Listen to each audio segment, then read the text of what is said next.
So I think as soon as someone says domestic abuse, the first thought is physical abuse, isn't it? But a lot of relationships can still be abusive and there's no physical abuse at all. Hi, I'm Sylvia and this is another episode of Unhidden Communities. So today we are with Jade, and I think Jade, it would be the best if you introduce yourself. Tell us what you do. So my name's Jade Watkins. So I am a early help domestic abuse practitioner for Black Country Women's Aid. Okay. So I work for Black Country Women's Aid, but I sit within early help within the Walsall hubs. So what is it that you do in your role? I support women and children going through domestic abuse. So they get referred over to me. I talk to them about their experiences and what they're going through. I identify any support that they may need, provide that emotional support for them. A lot of the time it's just listening to them and giving them some reassurance. It might be helping them reach a place of safety. So going into a women's refuge, helping them do that. And then doing domestic abuse awareness with them, so helping them understand and identify domestic abuse, how it affects children, how it affects themselves, and just overall get a better understanding of domestic abuse and rebuild their confidence and their self-esteem. Do you guys do it? Do you do it yourself, or do you just allocate people, like send people to refer them to different departments? It depends what their needs are. So if a client was to tell me, or a victim was to tell me that they've suffered sexual abuse, I'd be then referring them over to the sexual violence team. Our service is really good. We've got a modern day slavery team, we have a sexual exploitation team, we have a stalking team, we have a team that supports male victims. So there's a wide range of services within my service. So if domestic abuse service isn't the right one for them, I can refer them over to perhaps stalking service if that's the issue, or outside agencies. So if they need mental health support, refer them over for that, or encourage them to speak to the GP. Help report to the police and stuff with them, whatever it is they need. If I can't do it, I'll put them in the right place for them to be able to do it. That's a really cool place. Is the process fairly quick if someone was to come to you? Yeah, you can get referred over, within a few days you'll be with me. Our telephone lines are 24/7, so if you need to just speak to somebody and talk to somebody there and then you can do that. If you do want an allocated worker, then that'll take a few days to come over, and then we start work straight away. So I'll speak to you, we'll have an initial assessment together. I'll try and get an understanding of your background, your history, what it is that you have experienced, and then we'll make a plan from there on whatever it is that suits the needs of the victim, really. And you mentioned that there is help available for kids as well. Yes, we have a children's team. So if children have been impacted by domestic abuse, whether it's witnessing it or being in the same home as it, we refer you over to our children's advocate, and they go out to the school and they do some work together. Yeah. Oh, that's really cool. Yeah, and then we're also running a domestic abuse recovering together program where we have the victim and the child doing a 10-week program together to help rebuild their relationship, which is really nice. That sounds really cool. Do you guys do any training for the abusers as well? Perpetrator work? No, we don't do any perpetrator work. Our organisation just solely supports the victim. Are there organisations that will help a perpetrator? Unfortunately, there's not really. There's none in Walsall. I'm not too sure whether children's services have access to that, but you need to meet the criteria for children's services. You need to be open on a child in need plan or a child protection plan in order to access that. But there's no perpetrator work going. There's a real lack of that in the community. Because they're the ones perpetrating the abuse. And then obviously if they're not helped now, then they will just carry on in a new relationship, isn't it? Exactly. Okay, well, so that's an idea for a project. Absolutely, it's needed. So usually from your work experience, obviously, how long you've been in your role? About 2 years now. Right. So in your role, in your last 2 years, what would you say is the dominant type of abuse that women come with?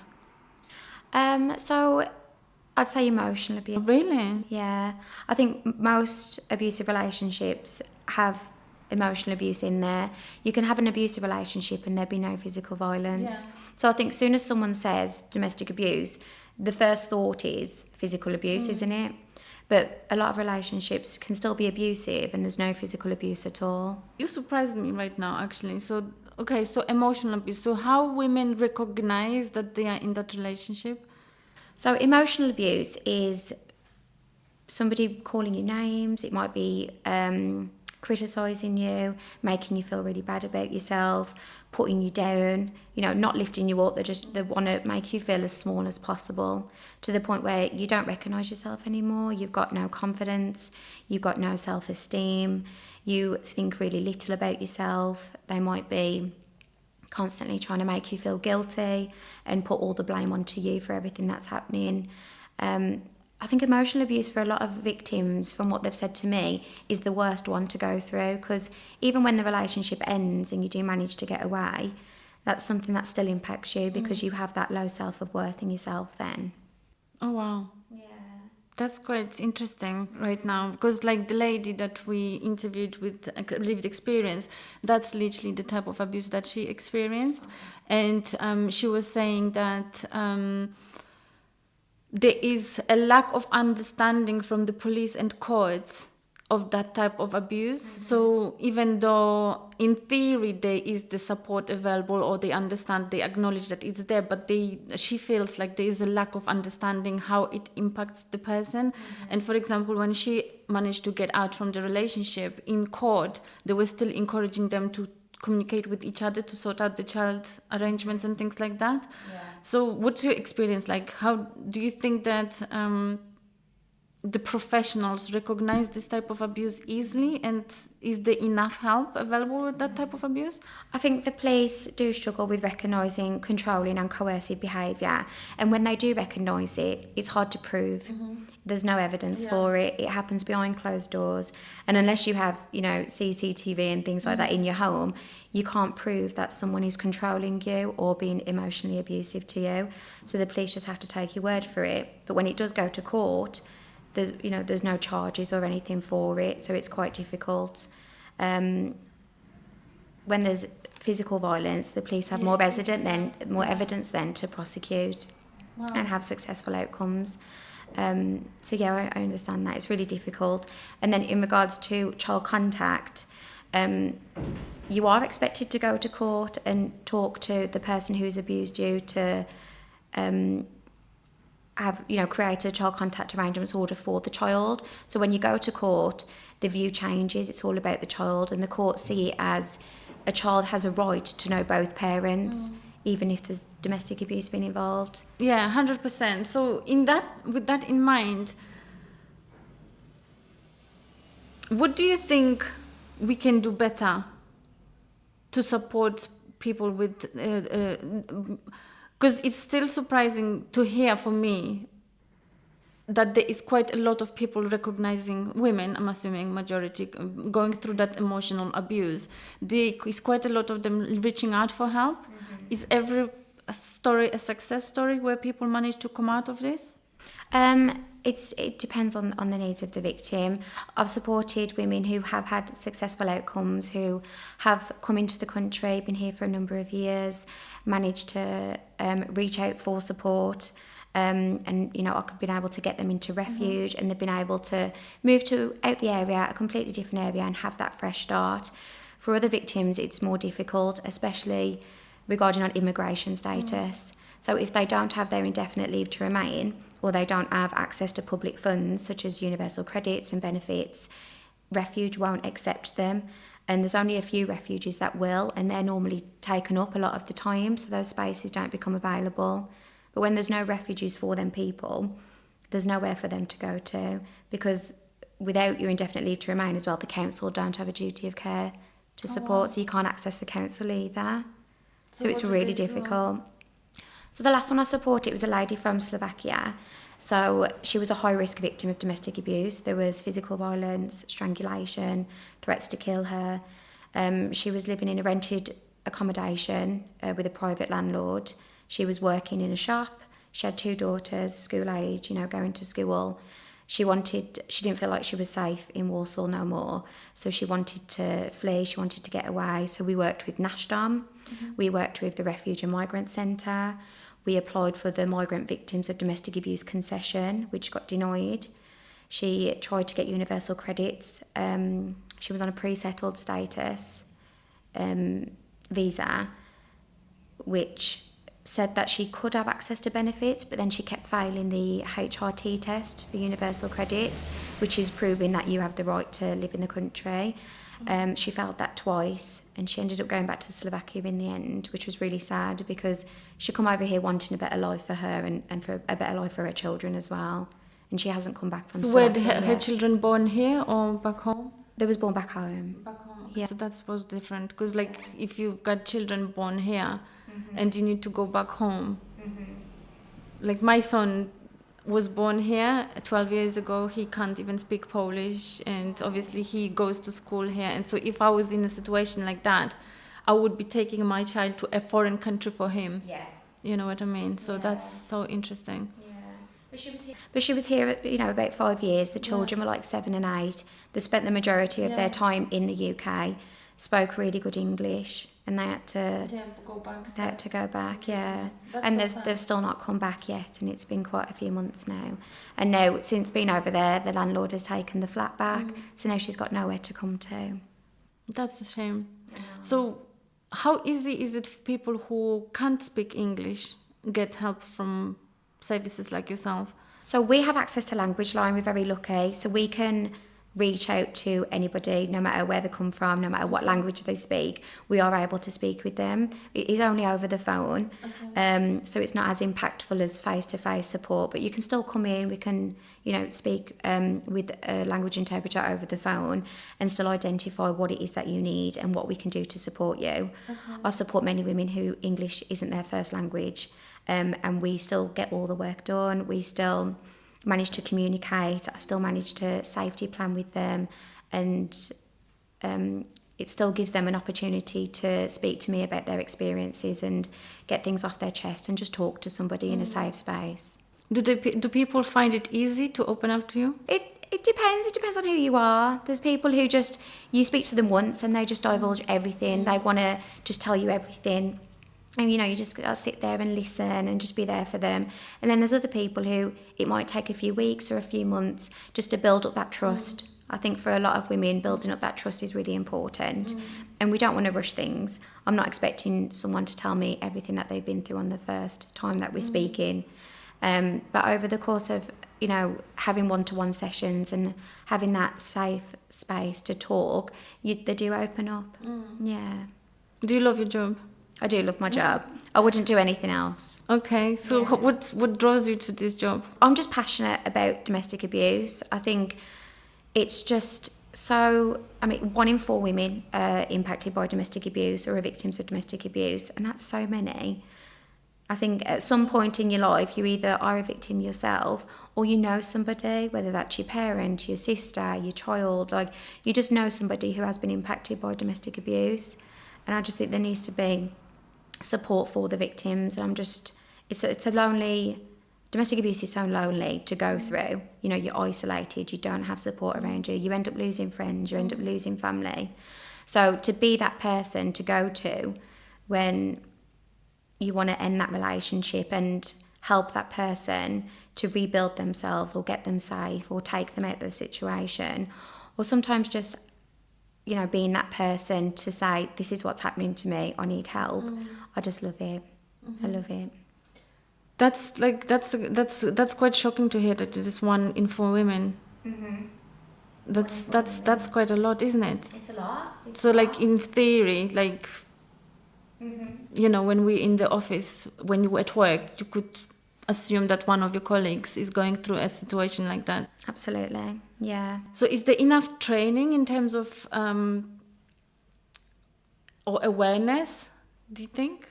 I think it's getting better. I think domestic abuse awareness has improved, but I still think there's a long way to go, especially when recognising it.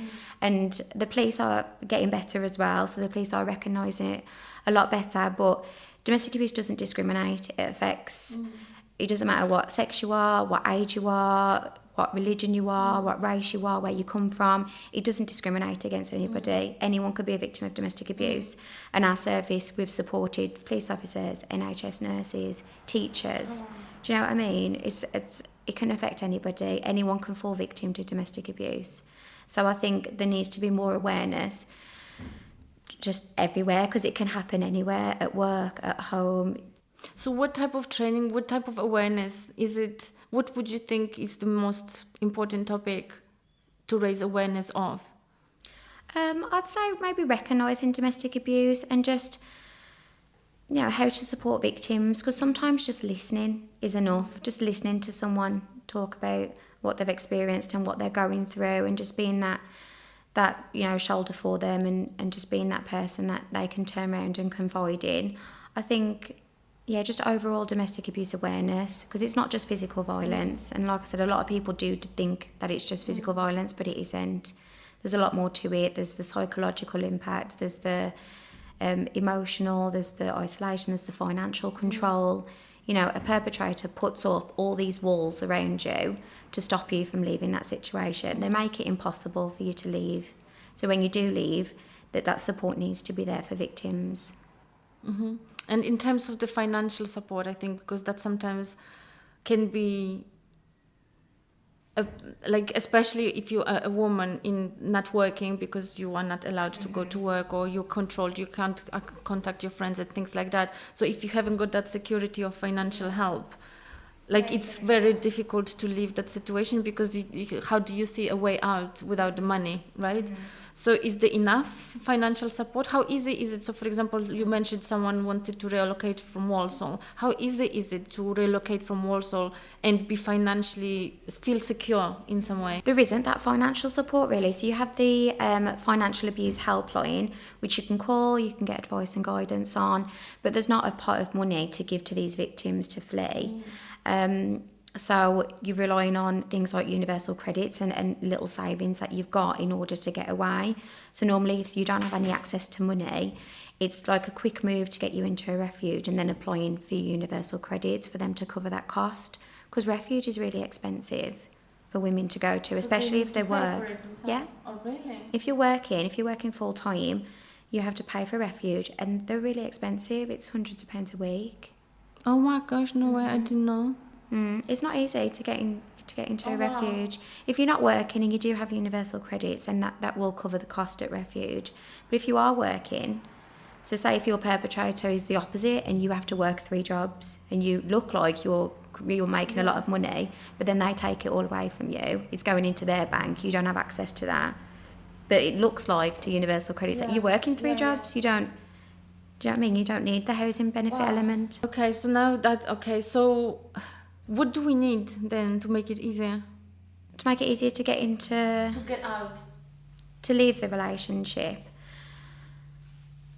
I think more knowledge on how to access these services. So like Black Country Women's Aid, for example, do people know that we're there? Do we have a presence in the community? So like spreading our name about if they need to call someone on how they need to flee, having a safety plan in place, we can do that. They need to know where they can go for who can they speak to about this. Do you know what I mean? So we have domestic abuse practitioners at our hubs in Warsaw. You can walk in and request to speak to one of us if you need to. You can walk into our office. We've got one based in Sandwell, one based in Dudley, and we are looking for a Warsaw office as well. You can just walk in and speak to somebody. And I think speaking to somebody is the only way really that you can plan on what are you going to do. Do we have enough flats? I met months ago, I attended a conference, and there is a Polish organization in Bristol that provide emergency housing or respite housing and to women escaping from domestic abuse. Do we have something like that here in Black Country? I don't think we've got different refuges, lots of different refuge, and we have a service where we can access different refuges throughout the UK. So we can look at Wales, Scotland, England, but they are occupied most of the time. So when women do want to flee, if there's not a space available, then there's not a space available. And a lot of them have to go further and further afield, whether that's like London, Scotland, Wales, wherever it is. So that moves them even further away from the support circle they might have, like family. And that's what puts women off going, is because now they've got to go and be isolated in a place that's so foreign to them, that they don't know anyone, they don't have a support network, they've got to literally up and relocate and move everything. Oh my gosh, Jade, that's such a message out there, to be honest, isn't it? So like, what can we put in? So say, for example, if you had a magic wand and you could design a service. It would be for perpetrator work. Okay. It would be holding them accountable for their behaviours, because it's always the victim. It's always the victim. Oh yeah, who that's has to- that's true. I didn't even click. Like, it's a victim that needs to run away. Yeah, but she's not done anything wrong. Oh yes, that's such a good point. I didn't even think about it right. So yeah, why don't we remove the perpetrator? That's something that needs to be more. That's so much easier to fix, isn't it? I can't see that happening anytime soon. How come? Because it's all to do with the police, isn't it? It's if there's no evidence for it and there's no criminal charge there, or the police aren't going to do anything because there's no evidence there for that arrest and for them to be taken away and put into prison. Who can do anything? Where they're going to go? Wow. It's always the victim that has the responsibility of taking herself away to keep herself safe, and her children as well, even though she's the victim and she's done nothing wrong. She's the one who has to uproot her home, she has to find the children a new school, she has to make new friends. It's really difficult. It's not fair, is it? You know what? Like, I didn't even think about it until now, that it would be so much easier to fix the problem if we could just remove the perpetrator and deal with that on its own. There's so much less to think about, like you said, there's children and, finding big enough space for them to and it's not fair on them to find a refuge that they still need to pay for. In an ideal world, that's what I would say, more perpetrator work and holding them accountable for their actions, but...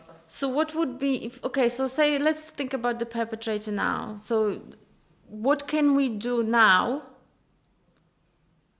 to make sure that in 20 years' time, there are no perpetrators? I don't think there's anything that you can do. I think domestic abuse is unfortunately always going to be there. There's always going to be someone who chooses to behave like that towards their partner. How can we eliminate it from, like, say, for example, there is in 20 years' time, so say, for example, there's a little boy in primary school now, and he might, do we know the ratio of how many, like, so if we know that there's 1 in 4 women are a victim, do we know how many perpetrators there are? I don't have any statistics for any perpetrators, but I know that 1 in 5 children are impacted by domestic abuse. So that's in a class of 30, that's 5 children that witnessed domestic abuse as a child. So is it likely that they will then become perpetrators? 1 of those 5 statistically are then likely to go on to exhibit abusive behaviours that are most likely going to be towards their mother or a sibling. And then potentially to their own children? Potentially. So is there any work happening? Say, for example, we've got 5 children in the class that we know of that are the victims or the witnesses to domestic abuse. Are there any work with those children to prevent them from becoming an abuser in the future? So our children's team go out to the children and see them at school. They complete one-to-one sessions with them at school around what healthy relationships look like, how to treat one another, doing safety planning with children, what are good behaviours, what are bad behaviours, how to regulate your emotions. Okay. So there is work that is being completed with children to prevent those things from happening. So is it just the victims of the abuse or witnesses, not the wider classroom? Not the wider classroom. And I think work in school could be done as well around healthy relationships, especially as they get older. I think there does need to be more work in high school around, because they're still so young, aren't they?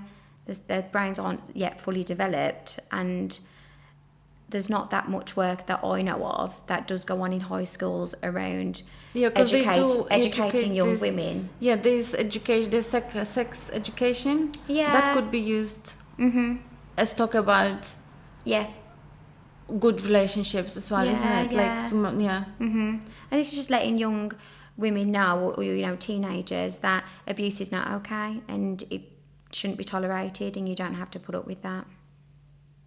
And it's educating young boys as well on how to treat women. Yeah, that would be like, honestly, that would be And I think let's not stereotype, because sometimes it is women as well who can be abuser, isn't it? So it can be, but like if it was in general in a classroom about like how to recognize domestic abuse, there was a very touching article I read the other day, and I can't remember the names, but there was a really big case about a mom is fighting now for the change of law because her daughter was a victim. Unfortunately, it ended up with the boy killing the girl.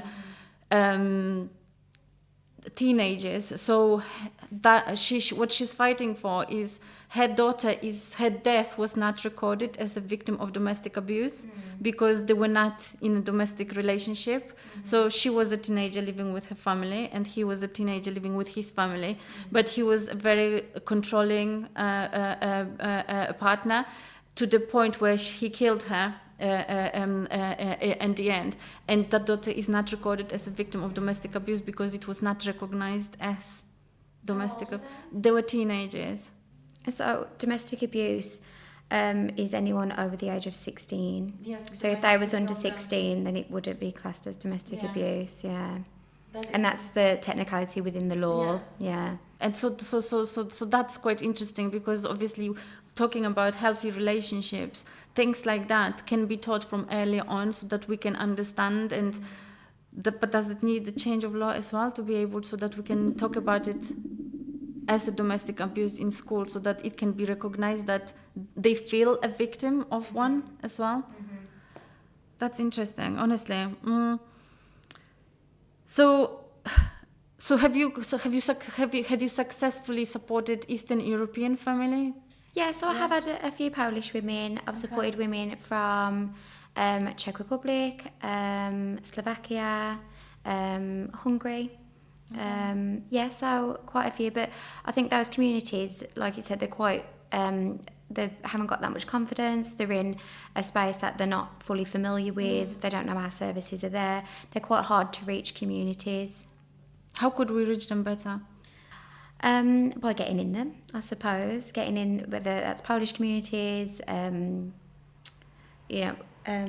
fly.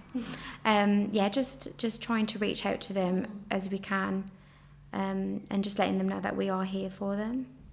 Yeah, I was like talking to a lady with lived experience earlier. I was saying to her, like, imagine if people like her, because there is a lot of people with lived experience who can speak English, manage to overcome certain situation, and with training that's already available, bring them up so that they can work at Black Country Women's Aid, so that they could be there in Polish, Romanian, or whatever other language. Yeah, that would be really good. There is agencies that do support specific communities. So there's one called OPOKA, and they support Polish women specifically.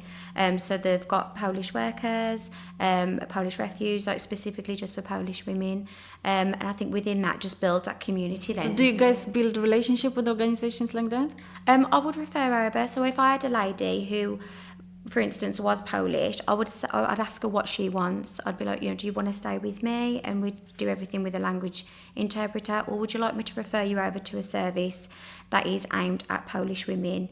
And then you'd have a Polish support worker. Some of them do, and then some of them don't. Some of them want to keep it separate. They're worried that, things might get back to their family, or because it's quite a small community, that their information isn't safe. So it just depends on how comfortable they feel. But I'd always offer that. No, but it's quite awesome, and I think reassuring for me to know that you even know about them, that they exist, and then that you would make a referral. So that's quite reassuring as well, that you know, because not many women know about organizations like that, because there is few, not many, but and I don't think in Black Country as such, because I don't think OPOKA is local, isn't it? So they are not West Midlands based. So what many women do look for that Polish psychologist, for example, and they end up paying privately for the support. But yeah, it's definitely having that culturally aware opportunity, an option, I suppose, like that in your own language. It's so much easier sometimes to talk about what you've been through in your own language, isn't it? we talked about the barriers a bit. So let's just have a think about what do you think are the main barriers that would prevent a person who is in a situation of domestic abuse? What would you say the main barriers are from coming out of that situation? So there's lots of different barriers that victims face. Am I going to be believed? Are people going to believe me? Because a perpetrator does come across quite charming to everybody else. You know, it's only you that knows that person fully, and you know, in front of other people they can come across really nice. In front of your friends and family they'll appear really helpful, and you know, they tend to be winning everyone around you over, so everyone tends to like them. So the fear of coming out and saying, oh, he's doing this to me, am I going to be believed? I think that's a big one. Yeah. Where would I go? You know, who am I going to go to? Financial barriers. How am I going to afford to be on my own? I think abusers make you really reliant on them. They make you subordinate to them. You end up, you know, leaving friends, you end up leaving family, you end up, you know, eventually leaving work or not speaking to anyone outside of work and just having to stay at home, especially if your whereabouts are being tracked and monitored, if your phone's being checked. It's really difficult to have support when you're living in that really controlling environment. So the thought of leaving that and having no one to turn to, having no one to talk to, and just being really lonely is really scary for a lot of women. So if you were to add the Eastern European barrier on top of that, what would that be? Well, a lot of women come over here on their own. They haven't got any family here. So you're in a country that you don't really know. You don't really know all the areas. I mean, me being here all my life, I know Walsall, I know Wolverhampton, I know Dudley. You know, there's lots of different areas that I could go to that I'm familiar with, but they won't have that experience. So I can imagine it being really, really lonely for somebody who doesn't have any friends and family here, and you don't know the country, and then English isn't your first language as well. So if you could ask, who would you want to hear your message today?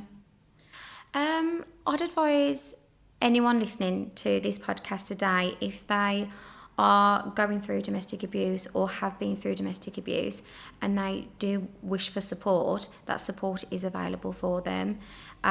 Especially Black Country Women's Aid, you can call us whenever you want. There's always going to be someone available at the end of the phone to speak to you and, you know, listen to you. You know, we do support many, many victims on a day-to-day basis. We do care passionately. We really, really care about supporting victims of domestic abuse.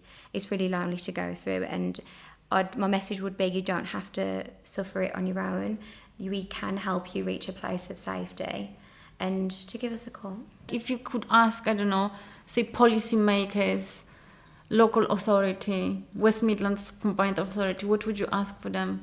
What would you want them to know? I think more work around perpetrator work, so holding abusers accountable for their behaviour is really, really important. Do you guys have enough funding? No, we could probably do with more funding. We could always do with more funding, and that could be great into getting more refuges for women, like fleeing funds to help women. Oh, that's a nice idea. Yeah. So Women's Aid, like the National Women's Aid, they do that occasionally. There has been a recent one, but it's, you know, it's only a pot of funding. Only a certain amount of victims can get that, and it's not many. There's more victims who need that. That would be a brilliant idea, the fleeing point, like a fleeing support package, isn't it? I think it was about £500, and that could kind of, you know, get them out and get them moved and move their things. And I think they did another one that was a little bit higher, but like I said, there wasn't that many victims that could access that. That would be very helpful, isn't it? Yeah, absolutely. Yeah. No, awesome, brilliant. Thanks so much, Jade, for today. I hope you enjoyed it and it wasn't as scary. Thank you for having me. Thank you so much. So thanks for listening, and see you next time.